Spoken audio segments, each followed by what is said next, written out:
Good evening friends, কেমন আছো তোমরা সবাই? আশা করি সবাই অনেক ভালো আছো। আমিও ভালো আছি। আজকে ভাবলাম কিছু আলাদা করা যাক, মানে প্রতিদিন সকাল থেকে ব্লগটা স্টার্ট করি, আজকে আমি সন্ধ্যে থেকে ব্লগটা স্টার্ট করছি। সন্ধ্যে থেকে একদম শোয়ার আগে পর্যন্ত কি কি করি না করি সব কিছুটাই কিন্তু তোমাদের সাথে শেয়ার করব। তো নতুনত্ব একটা ভিডিও, আশা করি কিন্তু তোমাদের ভালো লাগবে। তো ফ্রেন্ডস, বিকেলে না আমি পাড়ার দোকানে গিয়েছিলাম, টুকিটাকি কিছু বাজার শেষ হয়ে গিয়েছিল, সেগুলোই কিনতে গিয়েছিলাম মুদিখানার দোকানে। তো সোনামাকেও নিয়ে গিয়েছিলাম, সোনামাকে কিছু খাবার তো কিনে দিতে হবে, যেহেতু ওকে দোকানে নিয়ে গেছি বলে কথা। তো সেই জন্য একটা খাবার কিনেছিলাম, এই যে এটাকে ভুট্টার মতো একটা, চিপস নয়, ভুট্টার মতন একটা কুরকুরেই আর কি বলা যায় ওটাকে। তো সোনামাকে আমি এটা কখনোই পুরোটা খেতে দিয়ে দেবো না, পুরোটা দিলে কিন্তু পুরোটাই খেয়ে নেবে, দুটো প্যাকেট দিলেও দুটোই খেয়ে নেবে, বাচ্চা তো এগুলোই খেতে বেশি ভালোবাসে। কিন্তু না, আমি কখনোই ওকে এসব খেতে দিই না, আর আজকেও দেবো না। আমি অর্ধেকটা খেয়েছি, অর্ধেকটার বেশি আমি খেয়েছি। অল্প কটা একদম ওকে দিয়েছি, ও তো বাচ্চা, ও তো আর বোঝে না যে এগুলো কম কি বেশি। অনেক ছোটো ছোটো বাচ্চাদেরকে দেখি বাড়ির লোকেরা মানে খুব অল্প বয়স থেকেই কোল্ড ড্রিঙ্কস ধরিয়ে দেয় হাতে। তো ওগুলোও আমার একদমই পছন্দ নয়, এই চিপস কুরকুরে এগুলো তবু ঠিক আছে, তুমি সপ্তাহে একদিন তুমি তবু এক প্যাকেট ওকে দিতে পারো কোনো বাচ্চাকে, এরকম ছোটো বাচ্চাকে।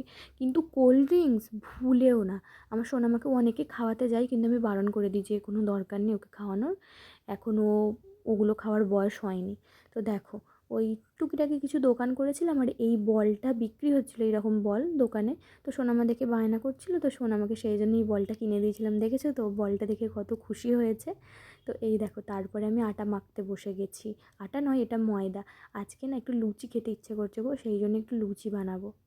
আটার গামলিটা এখানে রেখে শুধু এই তেলটা আনতে গেছি ময়ামটা দেবো বলে, আর দেখো তার মধ্যেই সোনামা পুরো গায়ে পায়ে হাতে আটা মেখে ফেলেছে, ঠিক আছে। তো দেখো, তারপরে আমি একটু ওর সাথে খেলা করছিলাম, একটু মজা করছিলাম, আমি যেটাতেই হাত দিচ্ছি ও কিন্তু সেটাতেই হাত দিচ্ছে, দেখেছো তো। বাবা মায়েরা যাই করে বাচ্চা কিন্তু তাই শেখে। আমি যেটা করছি ও কিন্তু সেটাই শিখছে। এবার বুঝতে শিখে গেছে, ও বোঝে যে মা এটা করছে মানে এটা আমি করব। তো আমরা খারাপই করি ভালোই করি সেটাই কিন্তু বাচ্চারা শিখবে, তো তোমরা দেখতেই পাচ্ছ তার প্রমাণ হাতে নাতে। তো দেখো, তারপরে কিন্তু একটু অল্প ময়দা, সেই জন্য অল্প করে 1 চামচ তেল দিয়ে ময়ন দিয়ে নিলাম। তারপরে দেখো, এখানে আটাটা মাখতেও শুরু করে দিয়েছি, আমি এদিকে আটা মাখছি। আর সোনামা না সবসময় আমার অ্যাটেনশন চাই, যে আমার মা আমাকে সবসময় আমার দিকে আমার মা ধ্যান দিয়ে থাকুক, আমাকে নিয়ে আমার মা আদর করুক, আমাকে নিয়ে খেলুক, এগুলো কিন্তু সোনামা খুব করে চায়, আমি দেখেছি। দেখেছো, যখনই আমি কোনো একটা কাজ করি তখনই ও একটু মানে আদর দেখায়। দেখো, আমি এদিকে আটা মাখছি বলে ও মানে ওকে নিয়ে খেলছি না, আদর করছি না, সেই জন্য দেখেছো ও আমার মানে একটু আদর দেখিয়ে দিল, পায়ের ওপর একটু মাথাটা দিয়ে শুয়ে একটু মানে একটু মায়া মায়া মুখ করে আদর দেখিয়ে দিল, আমি আর থাকতে পারলাম না। সেই জন্য ওকে কোলে নিয়েই আমি আটাটা মাখছিলাম। কিন্তু কোলেতেও ভালো করে থাকবে না, দেখো আমি আটাটা মেখেছি, ও কিন্তু সেটাও শিখেছে। মানে আমার মা এরকমভাবে আটাটাকে মাখছিল, ও সেটাই করছে। তোমরা দেখো, আমি এটা দেখে খুব অবাক হই, মানে আমি যেটাই করি, যে কোনো কিছুই আমি করি, সেটাই আমার সোনামা কিন্তু করে, সেটাই ও শেখে। তো দেখো, আটাটা মেখে আমি লুচির জন্য লেচিও কেটে নিয়েছি।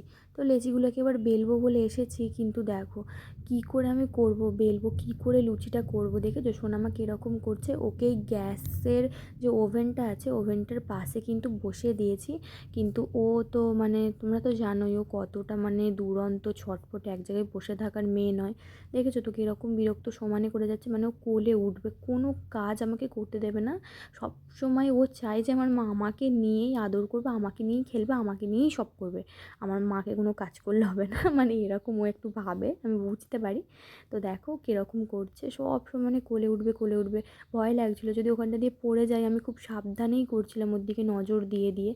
এরকম কষ্ট সৃষ্টে যা হোক করে লুচিগুলোকে বেলে নিলাম, তাড়াহুড়ো করে বেলে নিয়ে সোনামাকে কোলে নিয়ে কিন্তু সিমুইটা বসিয়ে দিলাম। আমি জানি এখন আমাকে সোনামা লুচি টুচি ভাজতে দেবে না, তো সেই জন্য আমি সিমুইটা বসিয়ে দিলাম। ওকে ওখানটাতে খেলার জন্য বসিয়ে দিয়েছিলাম, কিন্তু না, ও খেলবে না, মানে সিমুইটা শুধু আমি তাড়াহুড়ো করে জলটা গরম করে দুধটা গুলে নিয়ে শুধু সিমুইটা বসিয়েছি, ব্যাস। তারপরে আবার কান্নাকাটি শুরু হয়ে গেছে, আবার আমাকে ওকে কোলে নিয়ে নিতেই হলো। দেখো, মানে প্রথমে বায়না করবে, হ্যাঁ হ্যাঁ করে প্রথমে মিছিমিছি একটু কাঁদবে, তারপরে যখন দেখবে মা নিচ্ছে না, কিন্তু তখন সত্যি সত্যি এরকম করে কাঁদবে। দেখো তুমি মুখটা দেখলে কান্না মায়া হবে। কে না মানে ওকে কোলে না নিয়ে কে থাকতে পারবে বলো তো। এই দেখো সিমুইটা বসিয়েছি, কিন্তু সিমুইটা আমার পুরোপুরি এখনও হয়নি। শুধু দুধটা জাল বসিয়েছি, দুধটা গুলে জালটা বসিয়েছি। দুধের মধ্যে দেখো এবার চিনি দিয়ে দিলাম। এলাচ না দিয়ে যদি সিমুই করা হয়, সেই সিমুই আমার একদমই খেতে পছন্দ হয় না, খেতে পারি না আমি, ভালো লাগে না। তো আমি কিন্তু বেশি করে আমার পছন্দ মতন একটু এলাচ দিয়ে চিনি দিয়ে দুধটাকে ফুটিয়ে নিয়েছি। তারপরে বেশি তো সিমুই করব না, আমার একার মতন ওই একটুখানি সিমুই করব, 1 বাটি মতো। তো সেই জন্যই দেখো অল্প করে সিমুই দিয়ে দিয়েছি। দিয়ে এবার সোনামাকে নিয়ে এখানে দাঁড়িয়ে আছি, সিমুইটা উতলে যাচ্ছিলো বলে সেই জন্য আমি দাঁড়িয়ে আছি সোনামাকে কোলে নিয়ে। আর সোনামা একটু গুঁড়ো দুধ খাবে বলে বায়না করছিল, যখন আমি দুধটা ঢালছিলাম গোলার জন্য গরম জল করে, তখনও বায়না করছিল। সেই জন্য ও যে দুধটা খায় ফর্মুলা মিল্কটা, ঘর থেকে ওই দুধটাই 1 চামচ এনে ওকে ওই বাটিটা করে দিয়েছে। আমল দুধটা তো আর ওকে খেতে দিতে পারবো না, তাই না? তারপরে দেখো আমি একটু ওর মনটাকে আমার দিক থেকে সরাতে চাইছিলাম। আমি চাইছিলাম যে ও একটু খেলুক, মানে ও নিজের মনে যদি একটু খেলে না, তাহলে আমি ফটাফট লুচিটা ভেজে নিতে পারবো। তো বাইরে না একটু ঝোড়ো হাওয়া দিচ্ছিলো, আমার তো এটাই ভয় লাগছিলো যে যদি এখন বৃষ্টি এসে যায়, তাহলে আমি, যদি কারেন্ট চলে যায়, ঝড় উঠে যায়, তাহলে আমি কী করে খাবারগুলো তৈরি করব, কী করব কারেন্ট চলে গেলে। তো এটাই আমার সবথেকে বেশি ভয় লাগছিলো, সেই জন্য আমি একটু তাড়াহুড়ো করছিলাম। কিন্তু তোমরা তো দেখতেই পাচ্ছ সোনামা আমাকে তো কিছুই করতে দিচ্ছে না। প্রতিদিন এটাই চলে আমার সাথে, প্রতিদিন আমি এরকমভাবেই রুটি করি, এরকমভাবেই তরকারি করি, এইভাবেই সব কিছু করি, জানো তো। কিন্তু দেখো একটুখানি খেলতে দিয়েছি, দিয়ে এখনও কিন্তু পুরোপুরি আমার সব লুচিগুলো বেলা হয়নি। ওই 7-8টা বেলা হয়েছিল, 15টা না 13টা না 14টা এরকম লেচি হয়েছিল। তো 7-8টা বেলা হয়েছিল, যেগুলো বাকি ছিল সেগুলো যেই আমি ওকে এখানে খেলতে দিয়ে বেলতে গেছি, অমনি দেখো ওর ও কিন্তু আমার দিকে সবসময় নজরটা দিয়ে রেখেছে, আমার মা কোথায়। তো দেখো কীরকম সুরসুর করে নেবে চলে গেল আমার কাছে। তো কী আর করবো, ওকে কোলে নিয়েই যা করার করছিলাম। তারপরে বুঝতে পারলাম যে ওর একটু খিদে পেয়েছে, তো সেই জন্য সোনামাকে খাইয়ে দিলাম। আর খাইয়ে দিয়ে এসে দেখলাম এদিকে সিমুইটাও হয়ে গেছে। তো সেই জন্য দেখো খেয়ে নিয়েছে, খিদে পেয়েছিল, খিদে পাওয়ার পরেই ও ঘুমিয়ে পড়েছে। কিন্তু আমি আবার সিমুইটা হয়ে যাওয়ার পরেই এখানে তেলটা গরম বসিয়ে দিয়েছিলাম লুচি ভাজার জন্য। তো এদিকে তেলটাও মানে পুড়ে যাচ্ছিলো, জানো তো বেশিক্ষণ মানে এরকম কড়াই তেল থাকলে আর যদি নিচে দিয়ে জাল পাই, তাহলে তো তেল পুড়ে যাবেই। তো পুড়ে যাচ্ছিলো, সেই জন্য কী আর করবো, লুচিগুলো বেলা ছিল বলে আমি ভাবলাম সোনামাকে নিয়েই খুব সাবধানে সোনামাকে নিয়েই লুচিগুলো ভেজে নিই। তো দেখো সোনামাকে কোলে নিয়ে, সোনামা কোলে ঘুমিয়ে পড়েছে। ওকে একবার শোয়াতে গিয়েছিলাম, যেই শোয়াতে গেলাম তক্ষুনি দেখলাম ও কেঁদে উঠে পড়লো। তো আমি জানি যে সোনামা এখন ঘুমাবে না, সোনামা আমার কোলেই কিছুক্ষণ থাকবে, তারপরে হয়তো অনেকক্ষণ পর ঘুমাবে। তো সেই জন্য কী আর করা যাবে, সোনামাকে নিয়ে লুচিগুলো ভেজে নিলাম। নিয়ে তাড়াতাড়ি করে সোনামাকে শুইয়ে দিয়ে মশারিটা ওখানে টাঙিয়ে দিয়ে এসেছি, তো মশারির ভেতরেই ঘুমাচ্ছে। তো দেখো তারপরে আমি এদিকে তাড়াতাড়ি করে ওকে যেগুলো খেলতে দিয়েছিলাম সেগুলো দালানে পড়েছিল, ছড়িয়ে ছিটিয়েছিল, সেগুলো দিকে গুছিয়ে নিয়েছি। আর এদিকে বাসনটাও মেজে নিচ্ছি। আর একটু পোড়া তেল ছিল কড়াতে, সেই তেলটা আমি আলাদা বাটিতে রেখে দিয়েছি, ওটা কোনো কিছু ভাজার সময় ওটা কাজে লেগে যাবে পরে। তো আমি জানি যে সোনামা বেশিক্ষণ টাইম নিয়ে ঘুমাবে না, ও সন্ধ্যেবেলাটা এরকমই করে, কখনো একভাবে অনেকক্ষণ ঘুমায় না, মানে ঘুমাবে উঠবে, ঘুমাবে উঠবে, ঘুমাবে উঠবে, এরকমই করতে থাকে। তো দেখো শুধু আমি এসে দৌড়ে যেগুলো ছড়িয়ে ছিটিয়ে পড়েছিল সেগুলো গুছিয়ে বাসনটা মাজতে এসেছি। বাসন আমার মানে শুধু মেজে ধুচ্ছি, বাসন মেজে ধোয়ার সময়তেই কিন্তু সোনামা আবার উঠে গিয়েছিল, জানো তো। তো এরকম করেই প্রতিদিন এরা এত কষ্ট করে না এরকম কাজ করতে হয়। মাঝে মাঝে তো এতটা বিরক্ত লেগে যায়, মানে কি বলবো, কিন্তু নিজের বিরক্তটা দেখাবো কার প্রতি, নিজের এই অসহ্য যে হচ্ছি আমি, সেটা কার ওপর দেখাবো, তো কাকে কি বলবো, তো কাউকে কিছু বলার নেই, কি করব, সহ্য করতে হবে। যেটুকু কপালে লেখা আছে সেটুকু তো হবেই আমাদের সাথে, তাই না? আমরা কেউ কিছু সেটাকে আটকাতে পারবো না, কখনোই আটকাতে পারবো না। আর তোমরা আমার মুখের দিকে লক্ষ্য করলে বুঝতে পারবে আমি কিন্তু কানটা একদম মনটা ঘরের দিকেই করে আছি, যে সোনামা যদি একটুখানি উঠেই মানে কান্না শুরু করে, আমি একদম ছুট লাগাবো ঘরের দিকে। বাসন মাজতে না মাজতেই সোনামা এদিকে উঠে পড়েছে, আর আমি এসে দেখলাম সোনামা খাট থেকে নামার চেষ্টা করছিল ঘুম থেকে উঠে গিয়েই।